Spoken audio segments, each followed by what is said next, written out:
Welcome to the Tech Blog Writer Podcast, your guide to future tech trends and innovation in a language you understand.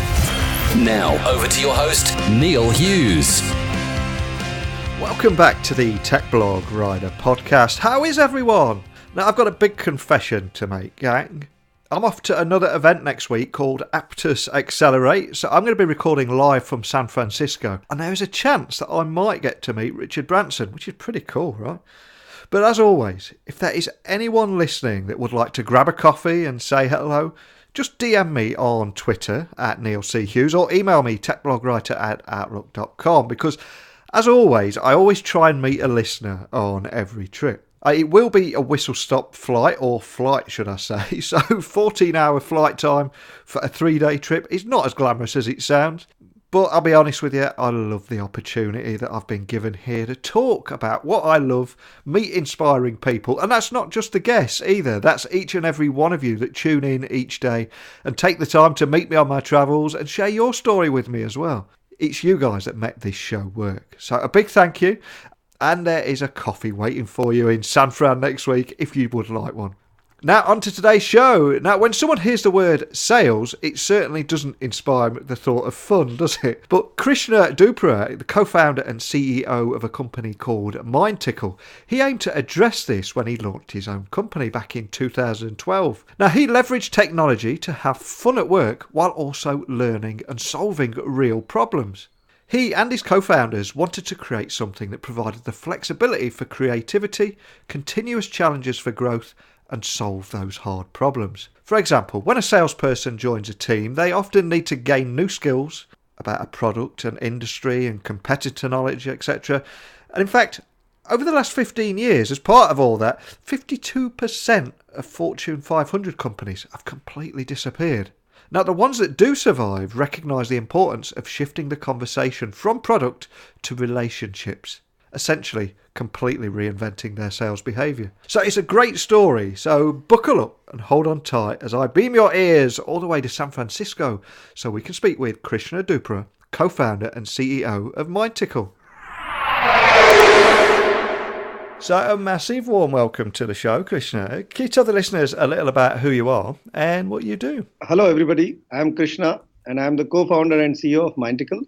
Can I ask you to set the scene and tell the listeners exactly what MindTickle is, what problems it solves, and also what makes you unique from all the other solutions out there? So MindTickle is a sales readiness platform that helps all the companies to improve their sales productivity by enabling their customer-facing teams with the right knowledge, skills, and coaching so that they can be most effective at their jobs.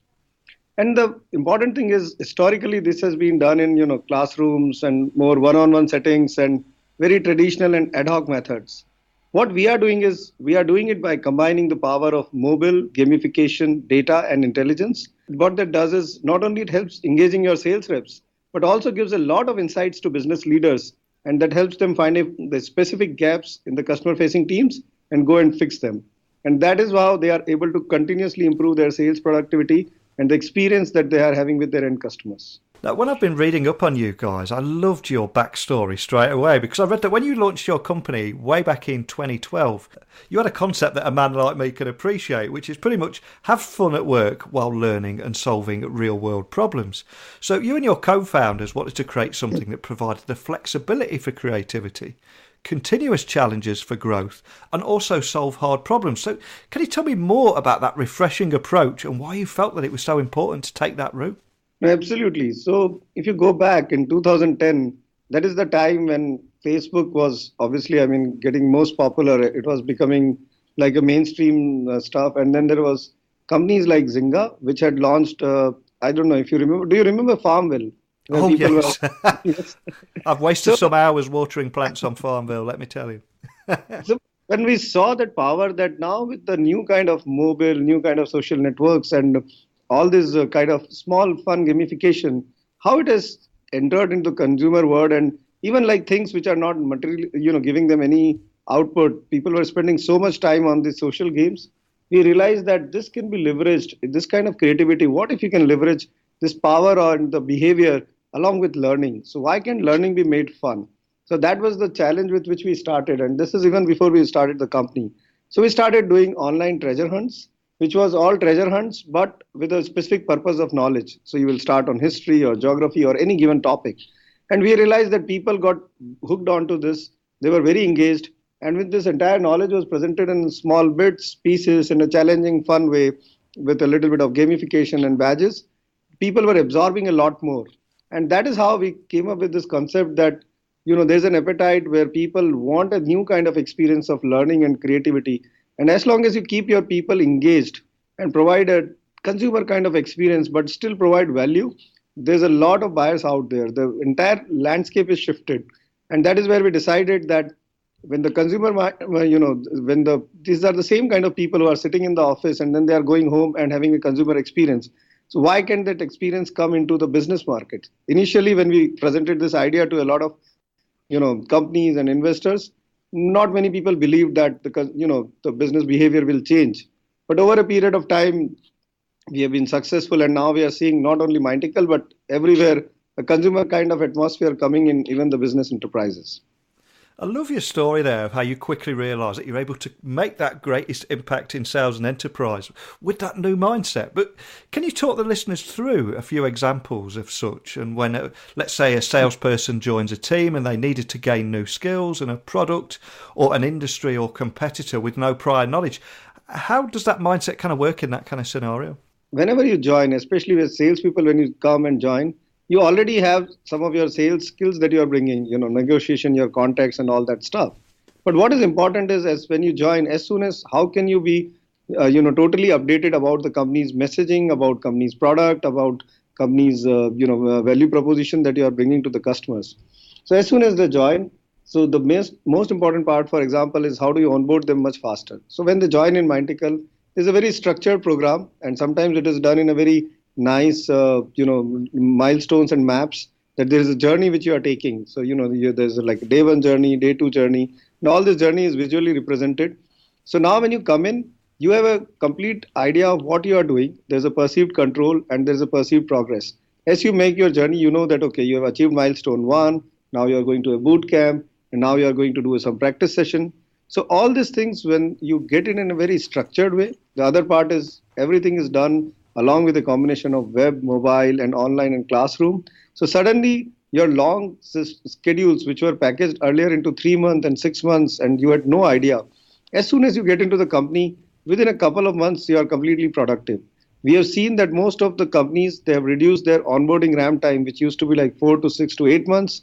They have come down almost by 50%. So if your salespeople become productive much faster, it is a huge advantage for the company and for the sales rep, because they can get to the quota much faster. Not only that, when you move forward and when you go, there are scenarios when you really want your elevator pitch or your messaging to become consistent. So MindTickle gives you all kind of role plays or simulated scenarios where I can just say that, if I am pitching to Neil, this is my elevator pitch. I can practice it. Other people can give feedback.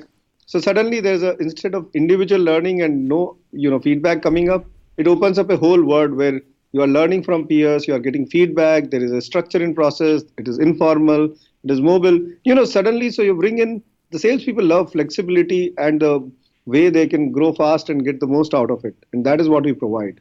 So that is how these are few scenarios where, MindTickle has been very successful, and proud to say that most of the companies in last 2 years which have gone IPO or made big, at least in the Valley or even in different areas, they have grown on MindTickle, and their salespeople have actually loved it. I love how you guys are thinking completely differently there and have that different mindset. I think it's quite unique. So I've also got to ask, why do you think that in the last 15 years alone, 52% of Fortune 500 companies have disappeared? Why do you think that is? Absolutely. Actually, that is the whole premise where we are building this entire company. So the whole thing, if you see, in last 20 years, with the advent of internet and mobile, there is so much of information and so many companies are coming out that one of the biggest shift that I can say that has happened is that earlier it was a seller's market, now it is a buyer's market. And what I mean by that is, like 20 years or 30 years you go back, you had very limited choices. I mean, the historical statement, if we all remember, for Henry Ford is, you can have any car that you want as long as it is black, right? I mean, that was the choices that we had. And like even whatever software releases or products, they were releasing in like 3 years, 5 years. So buyers had very limited choice. Now, come in 2015, 2020, it is a buyer's market. You have all the information that you need. Even whether you are buying a phone or a small television or even any kind of stuff, you can do as much research as you want. So when you are actually making a purchase, the buyer knows what he is getting, what is the value, and it is very hard for companies to differentiate because with ease of technology, there are a lot many more companies coming in every segment. So what has happened is that the monopoly that most of the companies had, or they had understood the behavior, that has completely changed. And what has added fuel to the fire is the millennials, right? So there was baby boomers, and now the millennials have come in. So their buying behavior has completely changed.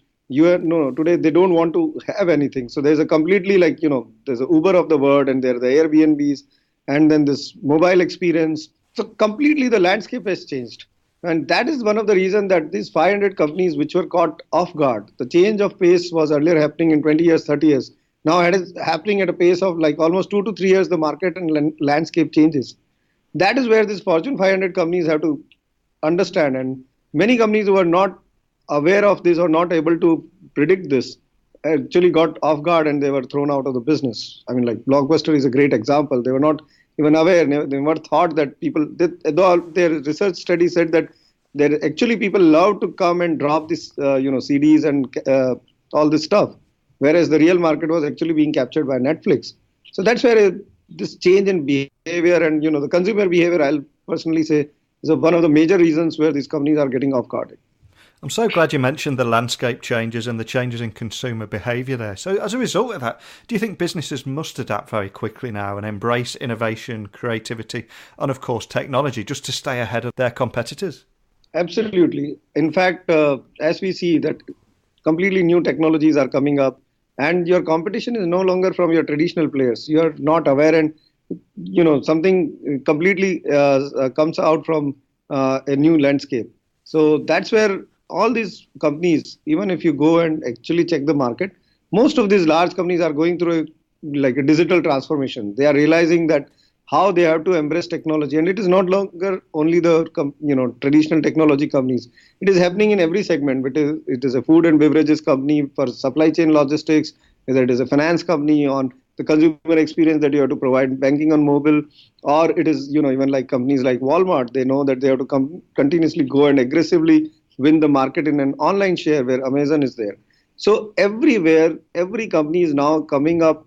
And there's a whole set of things like you got first internet, then you got mobile, and then you got the social behavior. So all these things, if you are not catching up with the today's consumers, you will be outrun very soon. And as I mentioned earlier, today all these changes are happening in a period of like 2 to 3 years. So that's why if your company is not creative, if your company is not agile, and if you're not transforming and running it on technology, you'll definitely be out of this game very soon. And sticking with that theme about changes there, can you also tell me a little bit more about your sales readiness solution for closing knowledge and skill gaps that are often found in customer-facing teams now? And why do you think that's different from traditional methods too, what you're offering there? No, absolutely. So if you see the sales readiness solution, so earlier how it was done was that when people were, most of these people were actually, you will fly these sales teams once in a year or once in 6 months. And, you will just get them in a room and spend like 6 or 8 hours just telling them about their product or messaging once. And then these people are on their own. Now, what is happening is your messaging changes very often. Your new products are getting launched. Your competitive strategy changes. And you're hiring a lot of people because there's a lot of churn. Now, all this is done today on at best. The strategy is do your best. You just communicate once and you are done. What you really need to know is your people are ongoing enabled. And then there is a lot of insights which is coming where it is all personalized. So that is where what we have done is we have offered the industry's most comprehensive sales readiness solution for closing the knowledge and skill gaps. We make it fun through on-demand online training, bite-sized mobile content, gamification, coaching, and a role play. And all these things which are happening. So at the end of things, so there are 3 most important things. First of all, if you're aligning your strategy to execution, you need to know, do your people know your strategy? Do they know your product? Do they know their messaging, right?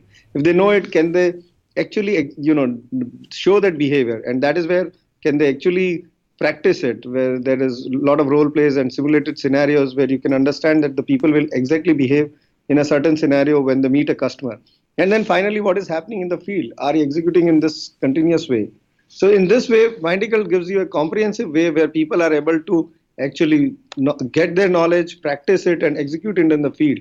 And what we do is across these entire things, because it is delivered on web and mobile and all these things, we are able to track the journey and understand the experience. And across all your sales reps, across all the journeys, we are now able to get all the data.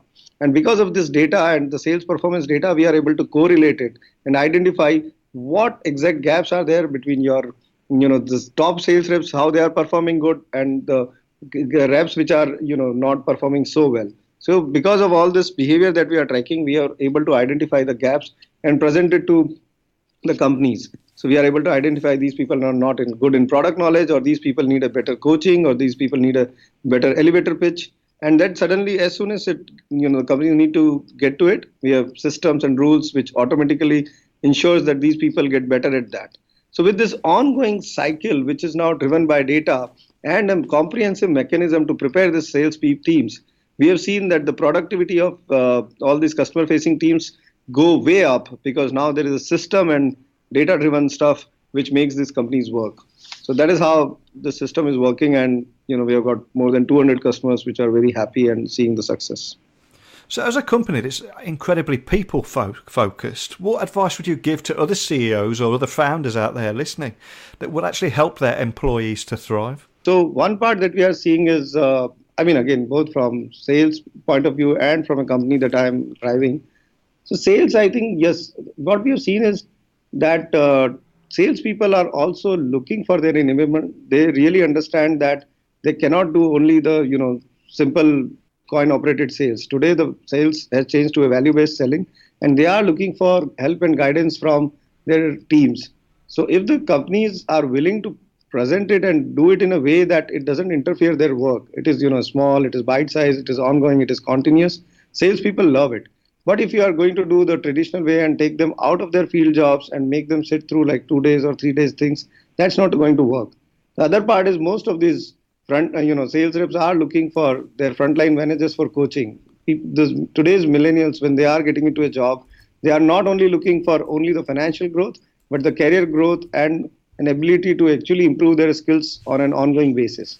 So that is where, if the companies are able to launch the program and stimulate their needs, so not only it helps in growing their people, but also ensuring that because these people are motivated, you will get them much more productive and obviously get a return for all the investments that you are getting by getting more wins.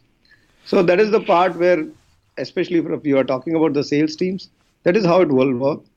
The other part, if you generally seeing what we have seen is that in our company, we have a lot of transparency. We actually explain the business problems to all our, everybody in the company, whether it is finance, sales, customer support, or engineering. So what that happens is that understanding of the problem really helps people come out with better solutions. So you have to empathize your team, which is helping or solving or selling these solutions to other customers, that why are the customers facing this problem, how we can do a better job at that. So once your people, your team empathizes with your customers, then you can come out with some really great solutions. And that is what has been so far a success mantra for MindTickle, and probably I'm hopeful that that might be applicable to a lot more other companies. Absolutely. And can I also ask, do you have any favorite life lesson quotes to inspire any leaders listening today? The favorite thing that we just follow is, being relentless about, being relentless and persistence about solving a real problem. So I don't have a life lesson quote, but that is where we actually drive. So the whole idea is, if you are not satisfied in a way that if you're constantly looking at the problem again and again. So for us, for example, the problem is, how can we make these companies more productive? How can we improve their knowledge? How can we improve their engagement? How can we ensure that the outcome is happening? So if you're not satisfied and you're not done with it, if you leave with this curiosity and persistence, then great things can happen. So that is what we believe, and we are never satisfied. We are always looking for something better, something newer, something more efficient, something more effective, and also trying to understand the people's persona and behavior. So I think relentless execution is what I can say is something that at least we follow, or I follow. And I feel that that has resulted in something really good coming out of our company. And if we do that, we believe we will be able to create a really, really great product which genuinely solves a customer's problem. So that is what I typically follow. So what's next for MindTickle? Is there anything else that you can share with us today about your plans for the future? So the next thing, so what we are excited is, until now we have been able to make the most comprehensive platform, and now most of the companies are using it for their end-to-end ongoing enablement. Now what that is doing is it is giving us a lot of insights and a lot of data across industries that we are able to get. And now because of that, we are able to now get a lot of insights, and we are now using the power of machine learning and data so that we can start making a lot of intelligent decisions that we can give to the companies for a specific company or across set of companies. So now what we are coming up is and launching is indices or matrices which companies will be able to view and quantitatively identify what is the measure of their sales capability. They will be able to understand, okay, where do they stand, what is the capability of their sales teams, and how exactly they can improve it. Instead of qualitative, whether it is saying like good or bad, will come with indices and data where you will be able to say, my team is at a 60% or 70% of their entire sales capability, and how I can do that better. So I'm really excited on coming up with this, data-driven power, where we are able to benchmark these companies and actually help them identify inside as well as benchmark externally and make them more productive.